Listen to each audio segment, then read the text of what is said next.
People ask me all the time, how do I advertise on a budget? It's simple, it's social media. People need to see your brand at least 8 times these days before they will recognize it. So the more times you show it to them, even if it's in a simple advertisement, the better.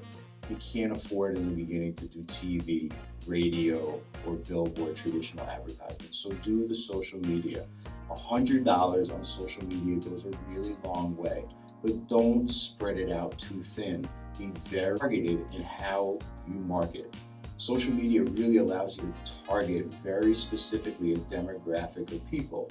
So if you are starting out in a 5 mile, 1 mile, 2 mile, 3 mile radius around your home, run those ads only around your home in a 1, 2, and 3 mile radius. And people that, if you're a vodka brand, people that like vodka, if you're a rum brand, people that like rum, get your demographic audience tight and advertise to them, because that $100 will show those ads to those people many more times. Know your audience and know how to market on social media. It goes a really long way.